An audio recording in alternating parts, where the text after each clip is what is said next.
बात तो आपकी सही है ये, बात तो आपकी सही है ये, थोड़ा करने से सब नहीं होता, फिर भी इतना तो मैं कहूँगा ही, कुछ न करने से कुछ नहीं होता।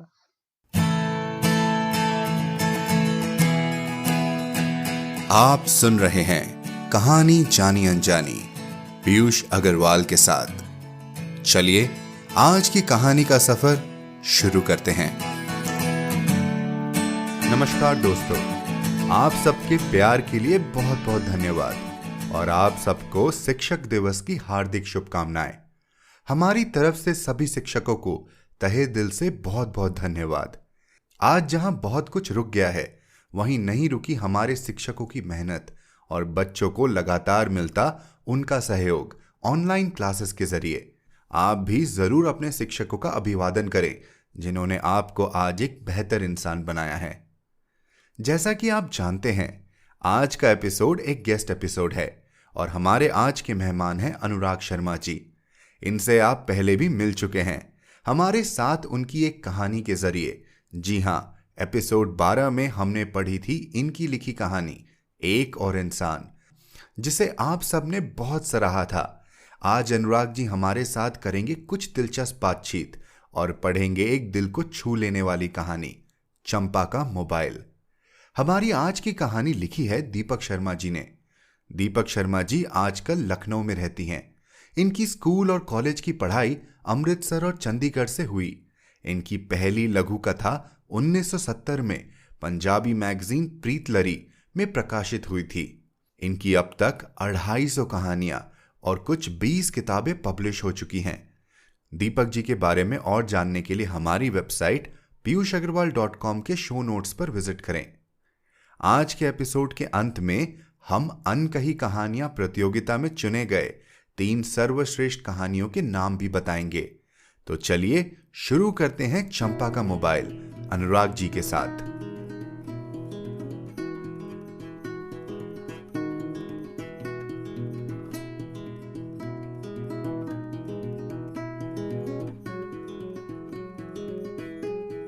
चंपा का मोबाइल, दीपक शर्मा। एफजी ले आई हूं आंटी जी। चंपा को हमारे घर हमारी कामवाली कमला लाई थी। गर्भावस्था के अपने उस चरण पर कमला के लिए झाड़ू पोंछा संभालना मुश्किल हो रहा था। चंपा का चेहरा मेकअप से एकदम खाली था और अनचाही हताशा व व्यग्रता लिए हुए था। उसकी उम्र 19 और 20 के बीच थी और काया एकदम दुबली पतली। मैं हतोत्साहित हुई। 70 वर्ष की अपनी इस उम्र में मुझे फुर्तीली, मेहनती व उत्साही कामवाली की जरूरत थी, न कि ऐसी मरियल व बुझी हुई लड़की की।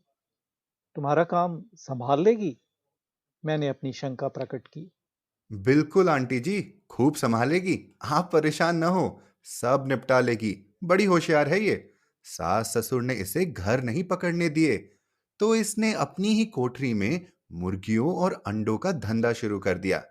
बताती है उधर इसकी मां भी मुर्गियां पाले भी थी और अंडे बेचती थी। उन्हें देखना, जोखना, खिलावना, सेना। मगर तुम जानती हो इधर तो काम दूसरा है और ज्यादा भी है। मैंने दोबारा आश्वस्त होना चाहा। झाड़ बुहार व प्रचारने पहुंचने के काम मैं किस मुस्तैदी और सफाई से चाहती हूँ, ये भी तुम जानती ही हो। जी आंटी जी, आप परेशान न हो, ये सब लार लेगी। परिवार को भी जानती हो? जानेंगी कैसे नहीं आंटी जी, पुराना पड़ोस है, पूरे परिवार को जाने समझे हैं।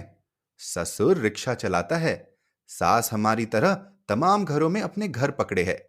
बड़ी 3 नंदे ब्याही है, उधर ससुराल में रह गुजर करती हैं और छोटी 2 नंदे स्कूल में पढ़ रही है। अरे एक तो हमारी ही बड़ी बिटिया के साथ चौथी में पढ़ती है। और पति? मैं अधीर हो उठी। पति का काम धंधा तो बल्कि उसे पहले बताना चाहिए था। बेचारा मूड है, मंद बुद्धि। वह घर पर ही रहता है, कुछ नहीं जानता समझता, बचपन ही से ऐसा है। बाहर काम क्या पकड़ेगा, है भी इकल्ला उन 5 बहनों में। तुम घरेलू काम किए हो? इस बार मैंने अपना प्रश्न चंपा की दिशा में सीधा दाग दिया। जी, उधर माँ के लगे कामों में उसका हाथ बटाया करती थी। आज मैं इसे सब दिखला समझा दूंगी आंटी जी, आप परेशान न हो। अगले दिन चंपा अकेली आई। उस समय मैं और मेरे पति अपने एक मित्र दंपति के साथ हॉल में बैठे थे। आज तुम आंगन से सफाई शुरू करो, मैंने उसे दूसरी दिशा में भेज दिया। कुछ समय बाद जब मैं उसे देखने गई तो वो मुझे आंगन में बैठी मिली। एक हाथ में उसने झाड़ू थाम रखा था और दूसरे में मोबाइल, और बोले जा रही थी, तेज गति से मगर मंद स्वर में। फुसफुसाहटों में उसकी खुसुर पुसुर की मुझ तक केवल मरमराहट ही पहुंची, शब्द नहीं। मगर उसका भाव पकड़ने में मुझे समय ना लगा। उस मरमराहट में मनस्पात भी था और रौद्र भी। विघ्न डालना मैंने ठीक नहीं समझा और चुपचाप हॉल में लौट ली। आगामी दिनों में भी मैंने पाया कि जिस किसी कमरे या घर के कोने में वह एकांत पाती, वो अपना एक हाथ अपने मोबाइल के हवाले कर देती और बारी बारी से उसे अपने कान और होठों के साथ जा जोड़ती, अपना स्वर चढ़ाती गिराती हुई, कान पर कम, होठों पर ज्यादा। तुम इतनी बात किससे करती हो? एक दिन मुझसे रहा ना गया और मैं उससे पूछ ही बैठी। अपनी माँ से। पिता से नहीं, मैंने सदाशयता दिखलाई। उसका काम बहुत अच्छा था और अब मैं उसे पसंद करने लगी थी, कमला से भी ज्यादा। कमला अपना ध्यान जहां फर्श व कुर्सी मेजों पर केंद्रित रखती थी, चंपा दरवाजों व खिड़कियों के साथ साथ उनमें लगे शीशों को भी खूब चमका दिया करती, रोज बरोज। शायद वो ज्यादा से ज्यादा समय अपने उस घर बार से दूर भी बिताना चाहती थी। नहीं। वो रुआंसी हो चली। क्यों? मैं मुस्कुराई। पिता से क्यों नहीं? नहीं करती। वो क्या करते हैं? वह अपाहिज हैं, भाड़े पर टेम्पो चलाते थे। एक टक्कर में ऐसी चोट खाए कि टांग कटवानी पड़ी। अब अपनी गुमटी ही में छोटे मोटे सामान की दुकान लगा लिए हैं। तुम्हारी शादी इस मंदबुद्धि से क्यों की? कहीं और करते तो साधन चाहिए होता, इधर खर्चा कुछ नहीं पड़ा। ये मोबाइल किससे लिया? माँ का है। मुझे इसका नंबर आज देती जाना, कभी जरूरत पड़े तो तुम्हें इधर बुला सकती हूँ। घरेलू नौकर पास न होने के कारण जब कभी हमारे घर पर अतिथि बिना बताए आ जाया करते हैं तो मैं अपनी काम वाली ही को अपनी सहायता के लिए बुला लिया करती हूँ, चाय नाश्ता तैयार करने करवाने के लिए। इस मोबाइल की रिंग खराब है, बजेगी नहीं। आप लगाएंगी तो मैं जान नहीं पाऊंगी। मैंने फिर जिद नहीं की, नहीं कहा, कम से कम मेरा नंबर तो तुम्हारी स्क्रीन पर आ ही जाएगा। वैसे भी कमला को तो मेरे पास लौटना ही था, मुझे चंपा की ऐसी खास जरूरत भी नहीं रहनी थी। अपनी सेवा काल का बाकी समय भी चंपा ने अपनी उसी प्रक्रिया में बिताया। एकांत पाते ही वो अपने मोबाइल के संग अपनी खड़खड़ाहट शुरू कर देती, कभी बाहर वाले नल के पास, कभी आंगन में, कभी दरवाजे के पीछे, कभी सीढ़ियों पर। अविरल वो बोलती जाती, मानो कोई कमेंट्री दे रही हो। मुझसे बात करने में उसे तनिक दिलचस्पी न थी। मैं कुछ भी पूछती, वो अपना उत्तर हमेशा संक्षिप्त से संक्षिप्त रखा करती, चाय नाश्ते को भी मना कर देती।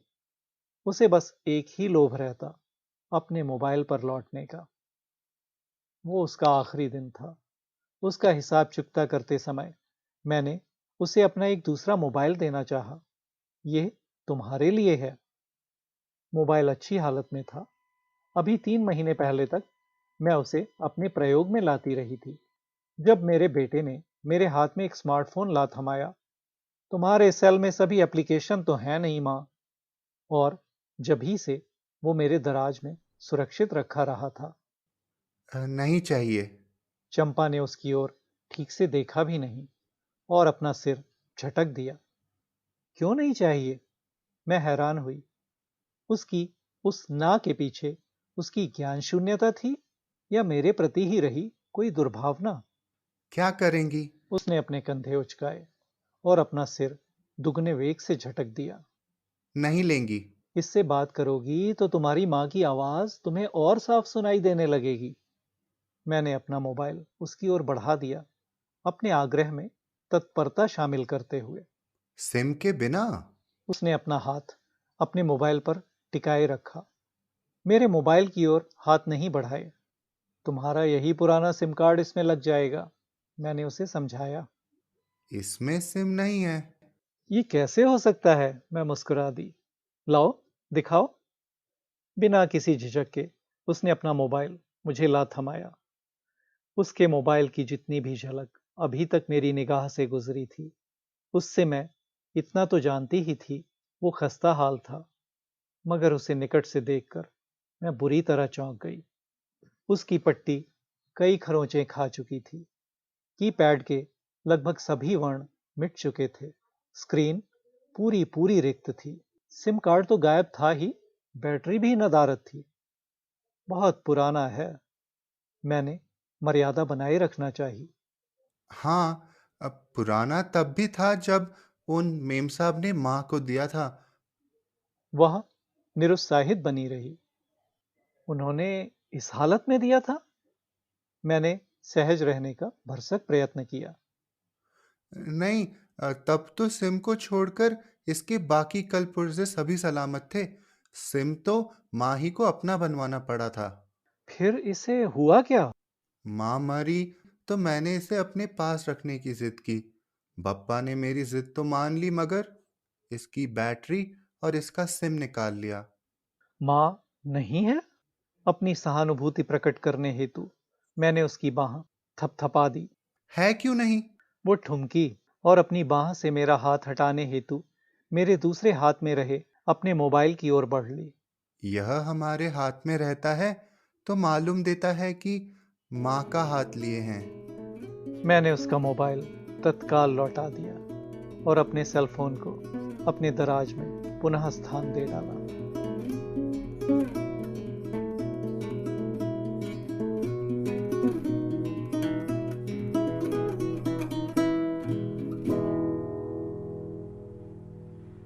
तो ये थी कहानी चंपा का मोबाइल। इतनी मजेदार कहानी हमारे लिए चुनी है हमारे आज के गेस्ट अनुराग शर्मा जी ने। तो अनुराग जी, बहुत बहुत धन्यवाद कि आपने हमारे साथ ये कहानी पढ़ने के लिए अपना समय निकाला और हमारे सुनने वालों के लिए इतनी ही ज्यादा सुंदर, इतनी ही ज्यादा प्यारी कहानी चुनी। धन्यवाद पीयूष जी, मुझे ये कहानी अपने श्रोताओं के सामने लाने और ये कहानी प्रस्तुत करने का अवसर देने के। अनुराग जी, दीपक शर्मा जो लेखिका हैं, इनके बारे में मुझे लगता है कि बहुत ही कम लोग हमारे जो कहानी जानी अनजानी जो एपिसोड सुनते हैं, उन्होंने कभी उनके बारे में सुना होगा। तो क्या आप उनके बारे में कुछ बता पाएंगे हमें? जी ज़रूर, मुझे खुशी होगी। इनफैक्ट मेरा भी उनसे परिचय बहुत हाल में ही हुआ है। इत्तेफ़ाक था कि हिंदी समय पे मैंने उनकी एक कहानी देखी और सबसे पहले यही कहानी पढ़ी और मुझे लगा कि बहुत अलग तरह की कहानी है। और ये आश्चर्य की बात है कि हिंदी साहित्य के जगत में अभी तो मेरा काफ़ी अच्छा खासा परिचय हो चुका है लेखकों से और जो साहित्य से जुड़े हुए लोग हैं, लेकिन दीपक शर्मा का नाम मैंने पहले हम्म। नहीं सुना था। उनका कोई ज़िक्र फ़ेसबुक पे या किसी और जगह नहीं पाया था। उनकी 19 किताबें प्रकाशित हो चुकी हैं। वो एक सम्मानित लेखिका हैं। अरे वाह! वो लखनऊ में अंग्रेज़ी की प्रोफ़ेसर रह चुकी हैं और अभी तो रिटायर्ड हैं। उनके पति भी बड़े साहित्यकार हैं और एक आईएएस ऑफ़िसर भी रह चुके हैं। क्या बात है। जी। और मुझे खास बात इस कहानी की एक ये भी लगी कि ये कहानी आई थिंक युगों युगांतर तक बहुत ही करंट रहेगी, क्योंकि जिस तरह से टेक्नोलॉजी का चलन है, जिस तरह से मोबाइल हमारे जीवन का इतना इम्पोर्टेंट हिस्सा बनते जा रहा है, बहुत लोग हैं जो ये कहानी सुनकर सोच रहे होंगे कि हाँ, ये कहानी से हम खुद को जोड़ पा रहे हैं। पीयूष जी, आपने बिल्कुल सही कहा और ये एक बहुत ही अनूठा कॉम्बिनेशन है कि जो भावनाएं जो माँ के प्रति जो किसी भी रूप में हम सबको उद्वेलित करती हैं, उनको एक मोबाइल के माध्यम से प्रस्तुत करना और मेरी नज़र में इस कहानी की कई विशेषताओं में एक ये विशेषता भी है, तकनीक प्लस भाव। क्या बात है। और चलिए बढ़ते हैं आपकी जी। तरफ। जैसा कि हमारे सुनने वाले ऑलरेडी जानते हैं कि अनुराग शर्मा जी की कहानी एक और इंसान हमने पहले कहानी जानी अनजानी के एक एपिसोड में पढ़ी है। तो अनुराग जी, आप इतने सालों से लिख रहे हैं और आपने खुद अपना एक पॉडकास्ट निकाला था कई साल पहले। आपने खुद कहानियां पढ़ी हैं ऑडियो मीडियम में और लोगों के लिए उन्हें ऑनलाइन शेयर किया है। ये सफ़र की शुरुआत हुई कैसे? बेसिकली इसमें कई चीज़ें जुड़ी हुई हैं। एक तो ये कि कुछ वॉलंटियर काम, कुछ सेवा करने का भाव था। 10-12 साल पहले हम कुछ लोग, कुछ भारत के, कुछ यहाँ के ऑनलाइन मिले। हम लोगों ने एक-दूसरे को नहीं देखा था हम्म। और सजीव सारथी इनफैक्ट अभी वो एक प्रसिद्ध फ़िल्म गीतकार भी हो चुके हैं और रिसेंटली उनका एक गीत आया। तो सजीव और मैं, हम दोनों ने मिलके और एक शैलेश भारतवासी हमारे मित्र थे ऑनलाइन। अभी तो उन्होंने हिंदी युग्म प्रकाशन करके एक बड़ा प्रकाशन उनका चल रहा है। तो उस समय हम लोग सब नए लोग थे हम्म। और मिलजुल के हमने ये सोचा कि हिंदी को ऑनलाइन लाने और प्रसारित करने के लिए कुछ किया जाए। तकनीक से हम सभी परिचित थे, तो वो कोई हमारे लिए अनोखी चीज़ नहीं थी।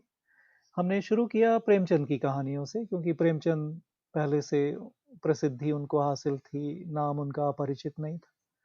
तो 10-12 साल से ये ऑडियो का सिलसिला चलना शुरू हुआ और अभी तक चल रहा है। अभी उतना निरंतर नहीं है, अभी हर हफ्ते हम कहानी नहीं ला पाते हैं, लेकिन ये एक ऐसा हम्म। काम है ज़िंदगी में जो शायद मैंने सबसे लंबे समय तक किया है।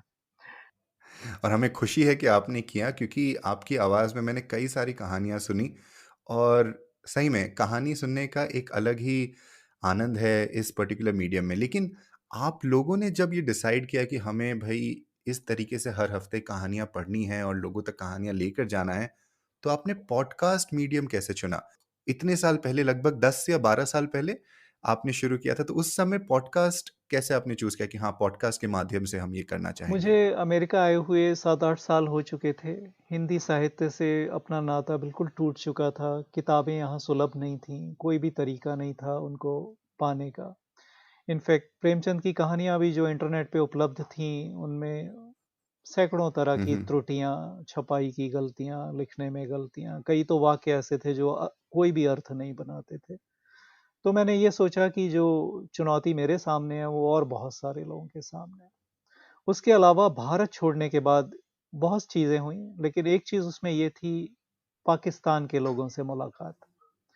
तो ऐसे लोग जो हमारी भाषा बोल सकते हैं, सुन सकते हैं, समझ सकते हैं, लेकिन उसे पढ़ नहीं सकते क्योंकि उनकी लिपि जी। बिल्कुल अलग है।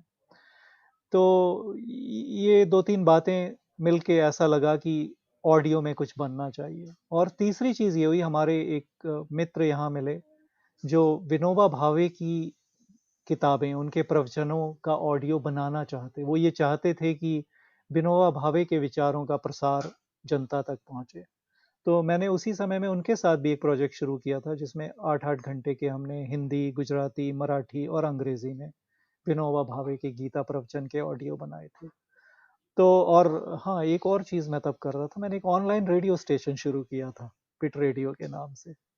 तो तकनीक अच्छा। हिंदी के क्षेत्र में शायद नई थी, लेकिन मेरा परिचय उससे था और मैं कई क्षेत्रों पे, कई स्तरों में वो काम कर रहा था उस समय। तो इसलिए आसानी से हो गया। और जैसा कि अनुराग जी ने कहा, वो अब भारत में नहीं रहते हैं, वो यूएस के पिट्सबर्ग शहर में रहते हैं। पिट्सबर्ग में इतने सालों से रहते हुए भी आप हिंदी से जुड़े हुए हैं, आप हिंदी की कहानियाँ लोगों तक पहुँचा रहे हैं, ये बात मुझे बहुत ही खास लगी अनुराग जी। तो इस सफ़र के बारे में भी कुछ बताइए कि भाई पिछले इतने सालों में यूएस में रहते हुए आप कैसे हिंदी और लोगों तक पहुँचा पा रहे हैं? और क्या चैलेंजेस भी देख रहे हैं हर आए दिन? उत्तर प्रदेश का बेटा हूँ, रुहेलखंड में पैदा हुआ, वहीं बड़ा हुआ। पिताजी सीआरपीएफ में थे, तो सारे देश में घूमना भी हुआ, लेकिन फिर भी हिंदी मातृभाषा रही और बचपन से उससे जुड़ा था। 12वीं के बाद हिंदी पढ़ी तो नहीं कॉलेज में या आगे किसी पढ़ाई में, लेकिन 12वीं तक भी जितनी पढ़ी और मातृभाषा होने की वजह से जो उससे लगाव रहा, वो चलता रहा। अमेरिका आने के बाद एक चीज़ ये भी है कि घर बाहर हर जगह आप हिंदी से कट जाते हैं, क्योंकि बच्चे भी जहाँ पढ़ते हैं हुँ, उनका भी हुँ। जिनसे संपर्क रहता है वही भाषा बोलते हैं। मेरी पत्नी तेलुगु अच्छा। भाषी हैं, तो मेरी बेटी अपने नाना-नानी से तेलुगु में बात करती थी, अपने दादा-दादी से हिंदी में बात करती थी। तो घर में हमने भारतीय भाषाएँ बना के रखी और चलाते रहे और बाद में मुझे ऐसा लगा कि हिंदी को जो प्रोत्साहन मिलना चाहिए, वो शायद उतना नहीं मिल रहा है और मैं भी तकनीक के सहारे उसमें थोड़ा अपना कंट्रीब्यूशन दे सकता हूँ, तो वही देने का प्रयास किया। तो आपने क्या कहानियाँ लिखना भारत छोड़ने के बाद शुरू की कि उससे पहले भी आप लिखा करते मैंने थे? पहली कहानी 83 में लिखी थी। ज़माना हो गया, आई थिंक क्वार्टर सेंचुरी से ज़्यादा बीत चुका है। और बाद में बरेली कॉलेज में हमारे जो हिंदी के विभागाध्यक्ष थे, उनको तो वो बहुत पसंद आई थी डॉक्टर ज्योति स्वरूप को, और उन्होंने कॉलेज की पत्रिका के लिए मांगी हम्म, थी।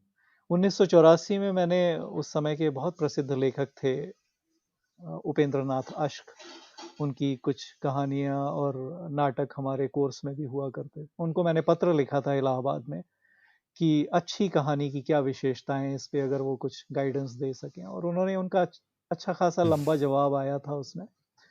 तो कहानी मैं लिख रहा हूँ लंबे समय से, लेकिन उनको प्रकाशन के लिए नहीं भेजा। इस सिलसिला कुछ इस तरह चला कि नौकरी शुरू हो गई, फिर बैंक में ऑफिसर हो गया, और हमें हम्म, इनफैक्ट संपादक को पत्र लिखने के लिए भी परमिशन की ज़रूरत थी, कोड ऑफ कंडक्ट जो हमारा था उसके हिसाब से।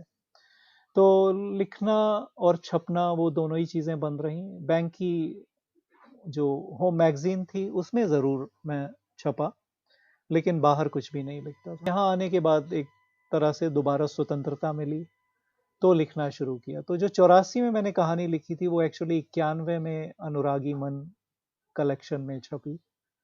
तो गैप तो लंबा रहा, लेकिन कहानियां सर में घूमती रहती थी, प्रकाशित नहीं होती थी, बस इतना ही अंतर हम्म। था। अच्छा। ये मौका मैं एक्चुअली छोड़ना नहीं चाहूँगा, क्योंकि अक्सर क्या होता है कि हम कहानियाँ पढ़ते हैं, लेकिन हम ये सिर्फ इमेजिन ही कर पाते हैं कि लेखक के मन में क्या चल रही होगी जब उन्होंने कहानी लिखी, या क्यों लिखी। क्योंकि एक और इंसान, एक ऐसी कहानी है जो कहानी जानी अनजानी के एपिसोड्स में ऑलरेडी आ चुकी है, और हमें ये मौका मिल रहा है कि हम आपसे पूछ सकें कि भाई वो कहानी अपने रूप में, अपने इस रूप में किस तरीके से आई। जी, वो बिल्कुल इनफैक्ट कहानी की तरह मैंने उसे कभी सोचा भी नहीं। उसमें वर्णित एक-एक घटना सच है। हमारे देश में गरीबों की स्थिति बहुत ही खराब है, लेकिन साथ में ऐसे लोग भी हैं जो अच्छे लोगों की भावनाओं का शोषण करते हैं। इस बात का बहुत फ़ायदा उठाते हैं कि हम्म, हम्म, आप किसी की सहायता करना चाहते हैं, और हमारे यहाँ ऐसा कोई योजनाबद्ध प्रयास नहीं है कि जो लोग सचमुच वंचित हैं, दलित हैं, उनका उत्थान हो। मतलब योजनाएं तो बहुत सारी हैं। मैं तो बैंक में था, सोशल बैंकिंग हमारा एक खास उद्देश्य था सरकारी बैंकों का, लेकिन फिर भी सचमुच हम अपनी ड्यूटी पूरी तरह नहीं कर रहे हैं। हम्म, इस कहानी में जो जो कुछ हुआ है, वो सब सचमुच हुआ है। सचमुच ये सारी घटनाएं दिल्ली में मैं रोज देखता था, और कितनी बार अपना दिल ये करता था कि अरे कल ही तो धोखा खाया है, आज क्यों फिर से आगे बढ़ रहे हो। मगर फिर यही लगता था, अगर आप रुक जाते हो तो आप सचमुच कोई जिसको ज़रूरत है उसका हक या उसका सहायता का एक मौका आप छोड़ते हो। तो अल्टीमेटली बात यही आती है कि इंसान बने रहना, और वो भी ऐसी परिस्थितियों में जहाँ धोखा देने वाले लोग बहुत मौजूद हैं, एक कठिन काम है। तो वो इस कहानी का एक भाग है, लेकिन इस कहानी का मूल उद्देश्य उससे थोड़ा-सा अलग हटके है, और वो ये है कि पैसा दे के हम लोग ये समझ लेते हैं हमने अपना काम कर दिया, जबकि पैसा सब कुछ नहीं है। अगर आपके मन में इंसानियत अभी एकदम। जिंदा नहीं बची है, तो पैसे की कोई कीमत नहीं है, वो उसका कोई मतलब नहीं है। बिल्कुल, बिल्कुल, बहुत ही खूब कहा आपने। और आई थिंक इसीलिए भी वो कहानी सबको इतनी ज़्यादा पसंद आई, क्योंकि कहीं न कहीं लोग उस पड़ाव से खुद गुज़र चुके हैं। और हमेशा जब हम किसी की मदद करते हैं, तो आज के समय ख़ासकर मन में यही बात आता है कि कहीं हम ठगे तो नहीं जा रहे हैं। तो उस कहानी में ये बात मुझे बहुत ही ख़ास लगी, कि जो आपने कहा अभी कि भई इंसानियत कुछ भी हो, हमें नहीं छोड़नी चाहिए। और जो उसका जो एक लाइन है जो हमने इंट्रो में भी डाला था, कि भाई सन की कौन लोग होते हैं, सन की हम लोग हैं जो दुनिया से अलग चलते हैं। वो लाइन बहुत ही खास लगी। वो लाइन में समझ लीजिए पूरा सारांश ही है दुनिया में जिन लोगों को आप मिलते हैं। तो बहुत ही सुंदर। तो अनुराग जी, बहुत बहुत धन्यवाद हमारे साथ बात करने के लिए, हमारे लिए ये समय निकालने के लिए। हमारे बहुत सारे सुनने वाले ऐसे हैं जो चाहेंगे कि वो आपके की लिखी हुई कहानी और आपके काम और जान सके। तो अगर कोई आपसे बात करना चाहते हैं, या कोई आपको लिखना चाहते हैं, तो वो आपसे तो कैसे उसके कांटेक्ट कर दो सकते हैं? तरीके हैं। एक तो ईमेल से संपर्क कर सकते हैं। मेरा ईमेल बहुत सरल है, indiasmart@gmail.com। और दूसरा मैं एक पत्रिका के संपादन मंडल से जुड़ा हुआ हूँ, सेतु के। तो सेतु के माध्यम से भी अगर कोई संदेश भेजना चाहें तो भेज सकते हैं। सेतु की वेबसाइट है setumag.com। या जनरली मैं ईमेल हमेशा पढ़ता हूँ और कोशिश ये करता हूँ कि जिनका भी उत्तर दिया जा सके तो वो दिया जाना चाहिए। तो व्यस्त हूँ, बहुत सारे काम चल रहे हैं, लेकिन अनुपलब्ध कभी नहीं हूँ। जी, बहुत खूब। तो सुनने वालों को मैं ये बताना चाहूँगा कि ये सारी इन्फॉर्मेशन हमने अपने शो नोट्स में भी डाल दी है। तो आपको नोट करने की ज़रूरत नहीं है। आप वहाँ जाकर इनके अनुराग जी के कॉन्टैक्ट डिटेल्स देख सकते हैं और उनसे संपर्क कर सकते हैं। तो अनुराग जी, एक बार फिर बहुत-बहुत धन्यवाद। आपके साथ कहानी पढ़ के भी मज़ा आया और आपकी कहानी पढ़ के भी हमें बहुत आनंद आया। आपसे बातचीत करके उससे भी ज़्यादा आनंद आया। तो समय निकालने के लिए और हमारे साथ ये समय बिताने के लिए बहुत-बहुत धन्यवाद। धन्यवाद पीयूष, आपसे मेरी मुलाकात हुई, ये मेरे लिए बहुत सौभाग्य की बात है। और आप इतना जो काम कर रहे हैं वो जानने का भी मौका मिला, तो बहुत ही खुशी की बात है। हिंदी को आप जैसे उत्साही लोगों की और कुशल लोगों की, जिनमें दोनों चीज़ें हों, इच्छा भी हो और कैपेबिलिटी भी हो, उनकी बहुत ज़रूरत है। और मेरे ख्याल से ऐसे प्रयास चलते रहने चाहिए और अच्छे लोगों को ऑनलाइन ही सही एक दूसरे से जुड़ना चाहिए, मिलना चाहिए और हिंदी के उत्थान में जो प्रयास कर सकते हैं वो करना चाहिए। 2 लाइनें मैंने इनफैक्ट तब लिखी थी जब अपना पहला हिंदी का रेडियो स्टेशन ऑनलाइन शुरू किया था, और वो यहाँ पे भी रेलिवेंट है, इसलिए मैं सोचता हूँ मुझे कहना चाहिए। ज़रूर। बात तो आपकी सही है ये, बात तो आपकी सही है ये, थोड़ा करने से सब नहीं होता, फिर भी इतना तो मैं कहूँगा ही, कुछ ना करने से कुछ नहीं होता। तो ये थे अनुराग शर्मा जी। कहिए कैसी लगी उनसे हमारी ये बातचीत। आज की कहानी में आपने चंपा के उसके मां के प्रति छुपे दर्द को महसूस जरूर किया होगा। मां शब्द ही इतना गहरा है कि कोई भी एहसास उससे अछूता नहीं रह जाता। चलिए अब बढ़ते हैं उस घड़ी की ओर जिसका आप में से कुछ को बेसब्री से इंतजार होगा। अनकही कहानियां प्रतियोगिता में चुनी 3 कहानियों के बारे में जानने की। पिछले कुछ हफ्तों में हमने लगभग 40 कहानियां पढ़ी और पिछले हफ्ते 7 कहानियां शॉर्टलिस्ट की गई। इन 7 कहानियों को हमारे जजेस ने कई मायनों में अंक दिए और मुझे आपको ये परिणाम बताते हुए बहुत खुशी हो रही है। सेकंड रनर अप हैं तृप्ति वर्मा और उनकी कहानी है कामयाबी। फर्स्ट रनर अप हैं डॉक्टर सुषमा गुप्ता, अपनी कहानी अछूत लड़की के लिए। और अनकही कहानियां फर्स्ट एडिशन की सर्वश्रेष्ठ कहानी का खिताब जाता है अभिनव यादव जी को, अपनी कहानी नीले चकत्ते के लिए। इन सभी को बधाइयां और आप जल्द ही इनकी रचनाएं कहानी जानी अनजानी पर सुनेंगे। आज के एपिसोड के साथ हमारे 12 सप्ताह के कहानियों का यह सफर पूरा हुआ। जब हमने शुरुआत की थी तो हर हफ्ते कहानी लाना एक चुनौती से कम नहीं थी। ये संभव हो पाया आप सबके प्यार के कारण और कहानी जानी अनजानी की स्टोरी कोऑर्डिनेटर देवांशी बत्रा के मेहनत के कारण। आप अगर चाहते हैं कि कहानियों का ये सिलसिला चलता रहे तो हमें जरूर लिखें hello@piyushagarwal.com पर और अपना रिव्यू भी छोड़ें एप्पल पॉडकास्ट पर। अभी हमने 4 और एपिसोड इस सीजन में जोड़े हैं। आशा है आप ऐसे ही बने रहेंगे। इसी नोट पर आपसे विदा लेता हूं। हमें सब्सक्राइब करना न भूलें, आपकी पसंदीदा पॉडकास्ट ऐप पर और यूट्यूब पर भी। आप सुन रहे थे कहानी जानी अनजानी पीयूष अग्रवाल के साथ, जो कि इंडी पॉडकास्टर की एक पेशकश है। तो हम आपसे मिलते रहेंगे हर शुक्रवार। तब तक के लिए अपना ध्यान रखिए, स्वस्थ रहिए और मुस्कुराते रहिए।